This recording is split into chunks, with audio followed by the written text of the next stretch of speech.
untuk bisa makrifat itu harus mujahadah, jihad, merangi hawa nafsu. Terus tahapannya makrifat itu ada muhadharah, mukasyafah, musyahadah. Muhadharah, terus menuju mukasyafah dulu ya. Mukasyafah terus baru musyahadah. Mukasyafah terus musyahadah. Mukasyafah.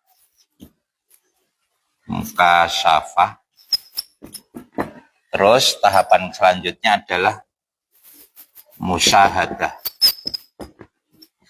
Muhadharah itu bagi yang ilmu yakin.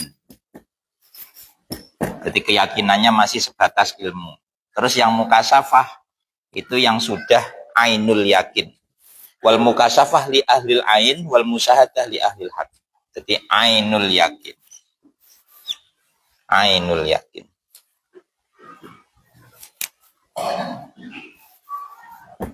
Ainul yakin. Terus yang musyahadah ini bagi yang hakul yakin.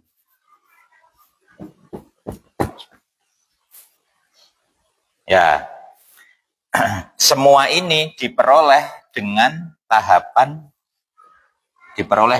mujahadah. Mujahadah itu memerangi nafsu, mujahadatun nafsi, dengan riyadhah. Riyadhah itu latihan, riyadhatun nafsi. Mujahadah itu yang buruk-buruk kita perangi. Males, nggak mau sholat, itu diperangi, itu dengan mujahadah. Terus yang riyadhah itu dilatih kebaikan. Mau sedekah, mau dzikir, mau puasa sunnah dan seterusnya, ini riyadhah. Dengan melakukan dua ini nanti targetnya adalah ini, bisa muhadharah. Muhadharah itu kita yakin dengan Allah tapi masih dalam tahap ilmu. Wes pokoknya ngerti secara ilmu, ngerti ada kekuatan di balik kelemahan kita. Yang tadi yang kita omongkan barusan. Ya kan? Dengan kita mengetahui kalau kita itu lemah, kita nggak bisa apa-apa, terus kita baru tahu. Oh, ternyata di balik ini semua ada kekuatan besar. Yang tidak bisa digoyahkan. Ayo wes, teori apa yang bisa menggoyahkan kekuatan Allah? Teori rezeki, ekonomi. Pokoknya uang itu lek kuliah dhuwur kok bakal sugih, ya ora mesti. Pokoknya uang iki lek pinter kok mesti sugih, ya ora mesti. Pokoknya uang iki lek sehat bahagia, ya ora mesti. Ayo wes. Teori apa? Pokoknya orang itu kalau sehat, yang laki-laki subur, yang perempuan subur, nanti pasti punya anak. Ya orang mesti. Orang mesti. Ternyata engkau mungkin bisa saja hamil tapi belum sampai lahir keguguran. Ya orang mesti. Teori biologi kalau apa ya? Jadi pertemunya sel telur dengan ovum sperma apa-apa kayak ketemu nanti akan berbuah jadi iya orang mesti dadi maksudnya. Nah, kadang uang turu moro-moro ya untuk rezeki. Loh kok enak pulsa nambah, ternyata temennya kirim tanpa kita minta. Pokoknya ada sesuatu, ada kekuatan besar yang tidak bisa diteorikan oleh kita.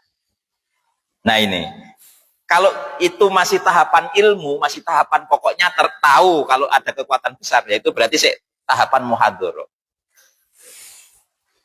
Nah, baru nanti tahapan selanjutnya adalah ainul yakin, mukasyafah. Kita ngerti sendiri kalau ini terjadi berdasarkan kekuatan besar. Umpama jenengan sakit yang menurut dokter ini sudah diklaim iki wis ora uripe ora enek seminggu neh. Sudah begitu. Dan harus operasi, kalau nggak operasi ada obat yang mahal. Ternyata jenengan terus pokoknya wis lepas ikhlas Allah, ternyata tiba-tiba sembuh sendiri. Nah itu secara ainul yakin kita tahu sendiri, wah ini betapa kuatnya kekuasaan Allah. Contohnya ini, mungkin ini ada ini satu masjid ini ada yang mengalami kejadian. Kita pas butuh duit dan darurat. Darurat butuh duit. Otak kita sudah gak mampu. Kerjaku gaji gur 3 juta, butuh duit 10 juta. Arepe kapan untuk duit? Utang, nelpon ngalor ngidul enggak. Tapi ternyata, nah terus ya sembuh. Pernah mungkin hanya sesekali 2 kali mengalami hal yang menurut kita itu darurat, tapi ternyata akal kita nggak nyampe, tapi ternyata itu sukses, tercapai. Nah itu terus akhirnya kita baru tahu, oh ini betapa ada kekuatan besar di balik ini. Nah itu berarti wis mulai ainul yakin. Jan Allah tenan apa-apa ki trai Allah. Lah wis wani ngono wis mantep ngono wis jan trai apa-apa ki Allah, ora kena dipikir akal. Itu sudah mulai mukasyafah. Sudah mulai mukasyafah. Iya kan? Kadang kita kan begitu toh. Ya wis mbah apa wis urusan sehat, urusan ekonomi atau mungkin apalah. Kita pernah mengalami hal yang menurut kita itu sudah mentok darurat, akal kita nggak mampu, tapi ternyata oleh Allah disukseskan dengan cara lain yang kita sendiri tidak tahu. Pernah saya, tapi yo tak cerita nih, kok malah darah dicurhat malah. Pokoknya ada lah. Saya itu waktu itu sampai nangis, curhat masalah saya itu sampai ke kiai saya itu sampai nangis. Waktu saya mondok itu sampai nangis. Mbah Yai itu menyikapinya, nggak jawab, nggak memberi solusi, tapi malah tertawa. Kiki, malah aku terus, piye Mbah Yai? Menurut saya ini masalah besar, masalah darurat bagi saya, tapi ternyata Mbah Yai keguyut kok.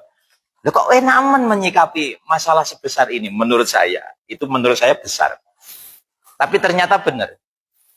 Tanpa ada yang bisa mengendalikan, tanpa ada teori apa-apa, setelah 4 tahun dari itu terus selesai sendiri. Dengan cara Allah sendiri. Menyelesaikan masalah itu. Selesai sendiri dengan cara Allah sendiri. Tanpa kita bisa kendalikan. Ini luar biasa. Lalu wis ngono terus kita itu terus baru mikir, ini memang ada kekuatan di balik kelemahan kita, ada kekuatan super dari Allah. Lah iki wis mulai itu hanya contoh saja ya, itu hanya contoh saja. Terus yang terakhir adalah hakul yakin. Itu wis bener-bener hakul yakin. Itu nanti levelnya wis level musyahadah.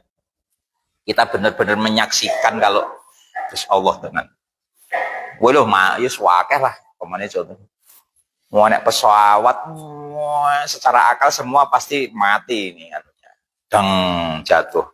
Ternyata ada bayi yang lemah nggak bisa apa-apa malah hidup, selamat. Terus rata kok akal. Nah itu. Jadi baru kita terus baru nengati mantep yakin berarti urusan urip mati itu urusan Allah wis, ora urusan pesawat jatuh. Ternyata ini ada pesawat jatuh yang menurut akal kita jelas mati semua. Ternyata masih ada yang hidup dan itu malah bayi yang nggak bisa apa-apa. Dilalah yo nangsang nang ndi ngono sembuh. Gak nemu akal. Nah itu ya. Jadi pokoknya